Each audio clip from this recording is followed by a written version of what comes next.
What's up? I've been watching people on MSNBC try to figure out why Kamala Harris lost the election as if that question has no answer. And it's interesting that they'll only ask people who voted for Kamala Harris, why did anybody vote for Donald Trump? Here's a thought. Maybe ask somebody who voted for Donald Trump why they did. And you're going to find out it has nothing to do with racism or sexism. It had to do with the fact that people are very unhappy with the economy and want to change in their life.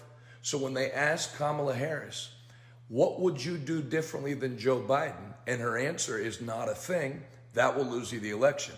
Secondly, when North Carolina gets drilled with one of the worst hurricanes on record, and you tweet that you're going to send $174 million to people in Lebanon and give $700 to the people of North Carolina, that makes people hate you. And it makes people start realizing you've abandoned them and you're not going to help them.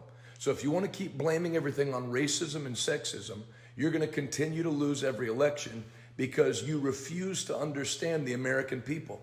They don't care about transgenderism. They don't care about all the things you're trying to shove down their throat. They don't care about Trump's morality. They wanted a change, and you refused to provide the change. That's why Trump won, and that's why Kamala lost. Americans and autists who voted for Trump, it's your boy Dank Brandon here. I want to take a moment to congratulate the DNC on losing another election to Donald Trump. You replaced me with a candidate who has the same likability as Greasy, hobo taint and expected to win, and they say I'm the retarded one. The Democrats said that I was too old, that I was too slow, that I was a joke. Well, here's a joke for you. What do Willie Brown and the 2024 presidential election have in common? Kamala Harris blew both of them. I shouldn't have said that. But seriously, I mean, first Hillary loses to Donald and now Kamala. This man has beaten more women than Doug Emhoff. Anyways, congrats on losing to Hitler again. I hope he locked you all up this time. Dank Brandon out. Hey guys, I'm gonna make myself late for work to make this video, but I feel like I had to do it. So Kamala Harris conceded the race to Donald Trump finally. She made a speech to console her despairing voters or her despairing supporters. And if Kamala Harris supporters says just listen to people, right? Because, you know, these self-centered people, they don't know how to listen to opinions outside of their purview, right? And they call us the closed-minded ones. Okay. And one thing I want to tell Kamala Harris supporters, that America was speaking 2 days ago. Okay, that's all I'm gonna say. All right, because when they do the I'm speaking,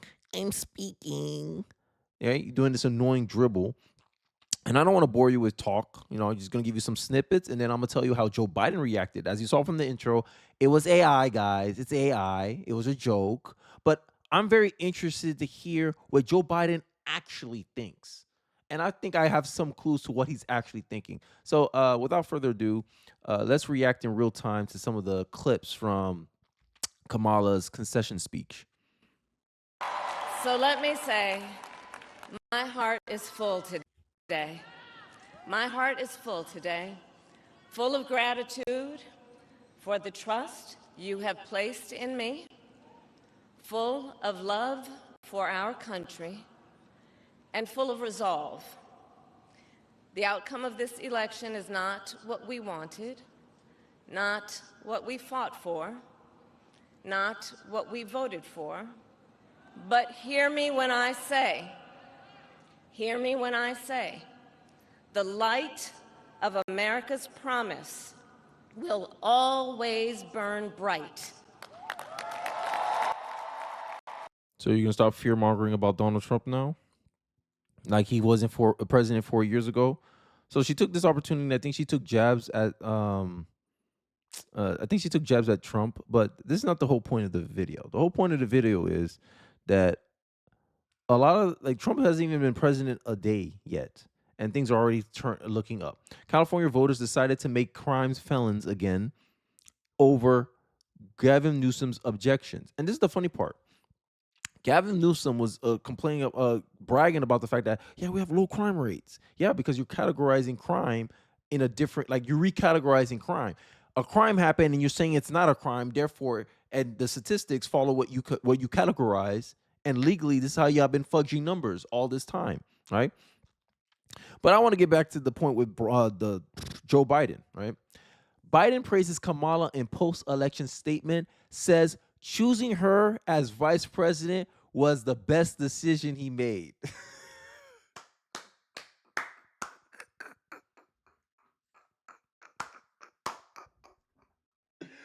The reason I'm laughing is because essentially he was like, hey, I'm not going to let these people make me a one-term president. So I'm going to make it as hard as possible for them to replace me as one-term president.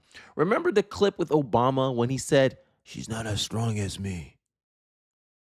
And then Kamala Harris, with a sorry performance, she underperformed Joe Biden compared to 2020, essentially proving him right when he said, and he made the statement, I'm the only one who could beat Donald Trump. And now they try to blame Joe Biden because they think he should have dropped out sooner, even though when conservatives were pointing out his mental decline, all of them defended that. You can't make it up. Even if he did try, like, you can't make this stuff up. You can't make this up. They got in their own way because they're trying to be dishonest. And that's the truth of the Democratic leadership.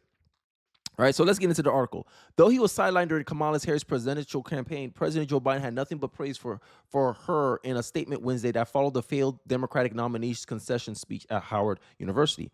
Biden will address America in a speech on Thursday morning at 11 a.m.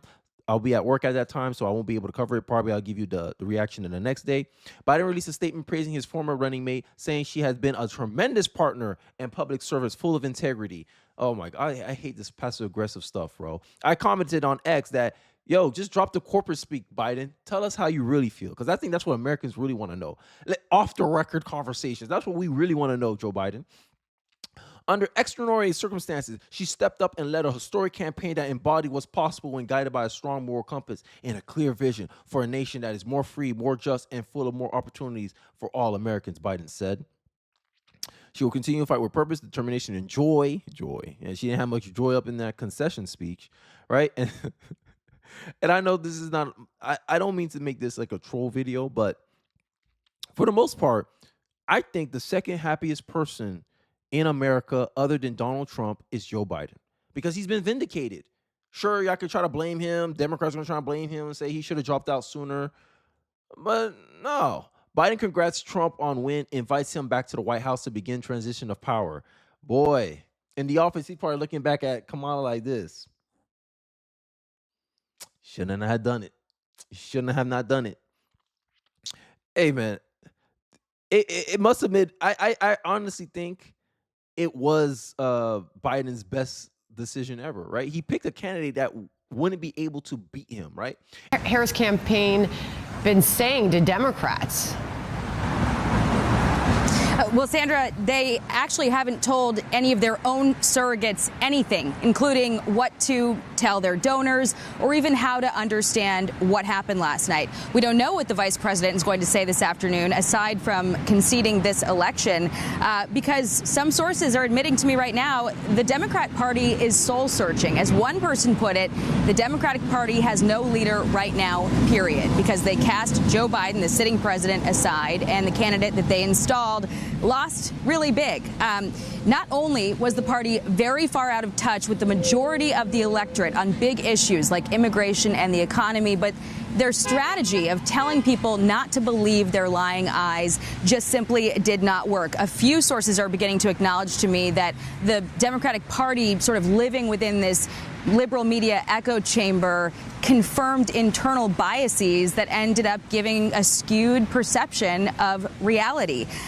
Part of the autopsy right now is probing whether or not they would have fared better if Joe Biden had stayed in the race. Listen.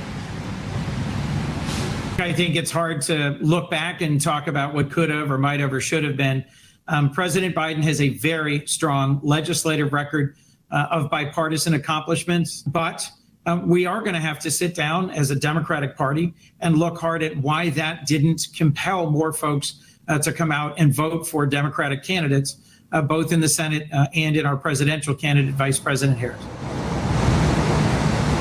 Now, one Harris surrogate told me that all the headlines that we've been watching for the last several weeks were also being read within her circles, and people were raising the alarm, for instance, about her failure to clearly articulate her policy positions and focusing so much on threats to democracy. One thing that I think she knows was a mistake was to say on The View that she couldn't think of a single thing that she would do differently from the Biden administration. That was a opener for her to show Americans that she's going to get tough on the border, that she's going to take drastic measures to bring down inflation. That was her chance. The question now is, how long did the campaign know that she was going to lose this election? As we pointed out on Monday, over the weekend, they were not sending many positive signals when that early voting data was coming in. And so internally, there is some wonder about whether or not they were all just sort of blinded by hope, and how long they knew that her chances were very slim, and why that wasn't shared more widely within the Democratic Party circles and the circles within the campaign. Sandra. And even Kamala Harris, right? As much as people, as much as I have criticism of how she went about it, she did the same thing that Biden did. She learned from the best. She picked a candidate that was not a threat to her, right? One of the reasons why Kamala Harris did not pick Josh Shapiro as her VP is because she was concerned that Josh Shapiro will overshadow her. Come on. But I'm going to expect Democrats to be the party of change. Get out of here, bro. But I want to react to this clip. Moments ago, President Biden called President-elect Trump to congratulate him on his election victory last night, early this morning. Imagine, just to appreciate this. Imagine the cycle. Trump thought he lost, right? Trump didn't call Biden to congratulate him on the election.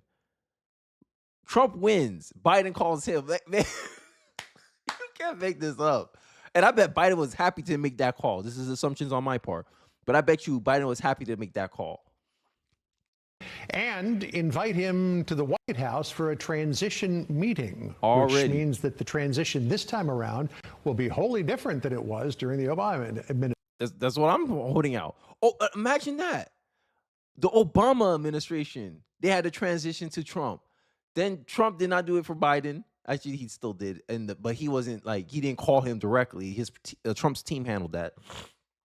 Now Biden, oh my God, when Trump on the debate stage says Biden don't like her, hey man, nasty work, man. Politics is stabbing somebody and hiding the knife behind your back. That is crazy, right? This is this is insanity, right? And I think to end off this video, I want to play a clip of one of the reasons I think the Democrats lost. I think the Democratic Party, they need to come to a realization, stop all this projection, is the fact that I said this a lot on my channel. Trump was the centrist candidate.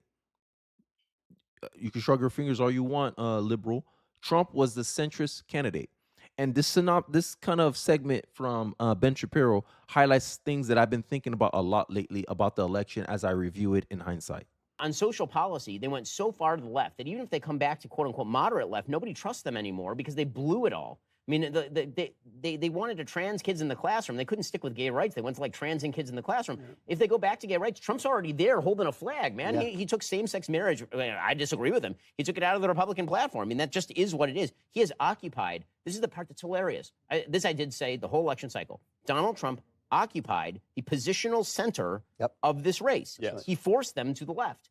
Donald Trump is the most centrist political candidate since John McCain in this country, other than on immigration. That is just the reality. You can tell that by all the Democrats who are running with him. Yes, yeah. Yes. By the way, you want a great stat? Here's a great stat, folks. You're going to enjoy this one. Which state is currently running closer? New York or Florida? New York. What? New York is currently running closer than Florida. Kamala Harris has a 12-point advantage. And then, so that meme is being proven right in real time. And the fact that and this is the funny part is, y'all did it to yourselves. Y'all categorized Trump as far right when he's occupying the center. When you have former Democrats joining your administration team, right? When you're able to create a coalition where you align yourself with the opposite political party that RFK represented, and y'all came in as partners, a team of rivals, because you want to come together on issues that you agree upon, how you can say that's far right? And this is why I laugh when the liberals online are going, oh my God, the American people, they elected they elected fascism into America. No, we didn't, right? I just want to make a point here, because This is how liberal media is reacting. This media, right? Look at France. France's biggest newspaper declared Trump win the end of an American world. You don't know nothing about American France, so stay over there. Either you congratulate us or not.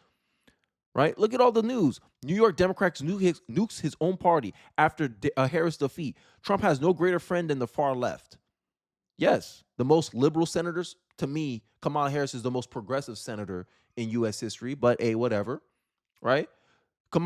Champagne. I said Champagne. Charlemagne warns Democrats against just chalking up Trump win to racism and sexism. Democrats might just be really out of touch. But I don't think the lesson is being heard. I think their voters, I think the party members themselves, especially if you just saw my last video before this one, they're not getting the memo. But instead, they want to blame Joe Biden. Oh, Joe Biden should have dropped out sooner. It didn't matter. You already was a part of this administration. Your governance already created the results that led many Americans to believe that we were going on the wrong track. And you think just having more time, you have $1 billion. You spent $1 billion and you still got swept. That's crazy work. But keep trying to blame someone else. Keep trying to blame someone else. Until Democrats take responsibility for themselves, I do not see them winning 2028. And another warning, I think I gave this in my last video, but I'll reiterate it here. Do not nominate a California Democrat. I'm just saying. Let me know your thoughts in the comment section below. I'd like to hear your thoughts on it. I'd like to hear your thoughts on the Biden praising Trump.